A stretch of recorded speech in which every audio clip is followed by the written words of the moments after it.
네, 안녕하세요. 강추세입니다. 3월 16일인데 지난밤에 CS은행이 위험하다는 얘기가 돌면서 유럽 증시는 폭락했지만 미 증시는 보합권 마감이 됐습니다. 물론 S&P 500은 조금 빠졌는데 나스닥은 장중에 상승 전환도 되면서 양호한 움직임을 보였습니다. 이렇게 마감된 이유는 금리를 인하할 수 있는 환경, 반대로 이야기하면 금리를 올릴 수 없는 환경이 지금 조성이 돼 있는 것이죠. 금리 인상은 이제 물 건너갔습니다. SVB 파산까지는 불확실성이 연준의 액션 말고는 없었는데 CS은행은 얘기가 좀 다릅니다. CS은행은 실리콘밸리 은행과는 다르게 파생 상품을 굉장히 많이 가지고 있어요. 제가 SVB 은행 관련된 영상에서도 이야기를 드렸었던 건 간단합니다. 실리콘밸리 은행이 파산하게 된 건 미국 국채 때문입니다. 혹시 미국 국채가 부도날 거라고 생각하시는 분들은 없겠죠. 그럼 당연히 문제는 심플하게 해결이 가능하겠죠. 연준에서 채권을 잡아놓고 돈을 먼저 융통해주면 되는 겁니다. 근데 그 돈은 예금 가입자를 보호하는 명목이라는 거죠. 연준에서 채권을 담보로 잡고 그 채권이 액면가든 아니면 현재가든 어떤 가격이든 간에 만기가 도래했을 때는 그 채권에 찍힌 금액은 나오기 때문에 부도율이 제로예요. 시관과 돈이 무한정으로 있는 연준에서는 보유 채권을 최대한 액면가로 받아준다면 이 문제는 아주 쉽게 해결이 되는 겁니다. 이 문제가 쉽게 해결이 된다는 데서 부연 설명을 다시 드리면요. 연준에서 나가는 돈은 실리콘밸리 은행을 살리기 위한 게 아닙니다.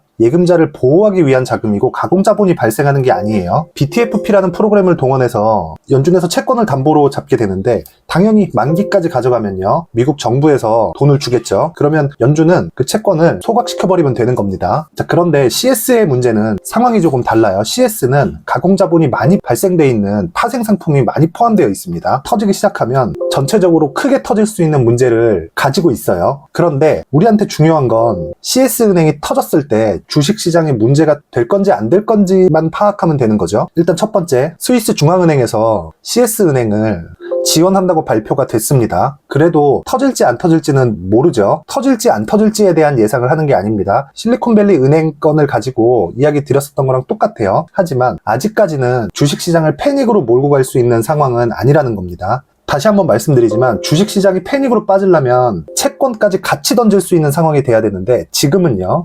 금리가 굉장히 높죠. 채권이 돈이 됩니다. 특히나 10년 이상, 30년짜리의 장기 채권을 2배, 3배씩 레버리지 상품들이 시장에는 무수히 많이 있어요. 금리를 인하하기 시작하면 장기 채권은 엄청난 수익을 안겨다 줄 겁니다. 주식시장이 패닉으로 빠지지 않는 건 이것 때문이에요. 하지만 채권의 수익률 폭이 없다면 그때는 큰 문제가 됩니다. 하지만 지금은 아니다. 그럼 지금 어떻게 되겠느냐. 만약에 금리를 0으로 쭉 낮춰서 시장에 유동성을 공급하고 그게 경기를 돌려 세우면서 대형주의 실적이 좋아질 수 있는 환경이 마련됐다. 여기까지 가는데 아무리 빨라도 1년은 걸리지 않겠습니까? 지금은 그 상황을 보내야 되는 데까지의 공백이 생긴 겁니다. 그러면 지금은 시장이 패닉으로 빠지진 않지만 대형주의 급등세가 나올 수 있는 환경은 아니다. 물론 개별적인 재료가 있는 종목들은 상황이 다르죠. 에코프로 같은 종목이에요. 그런 종목이 올해 많이 나올 겁니다. 그래서 지금은 종목에 최대한 집중을 해야 될 때예요. 여기저기서 다른 데도 아니고 은행이 부도 난다는 이야기가 들려서 불안감이 조성되고 있는 건 사실인데 지금은 쫄 게 아니라 종목에 집중을 해야 될 때입니다. 무조건입니다. 종목이 가장 중요합니다. 지금 무조건 종목이 가장 중요해요. 그리고 다시 한번 말씀드리지만 시장은 지금 절대 패닉으로 빠지지 않습니다. 긴 영상 봐주셔서 감사합니다.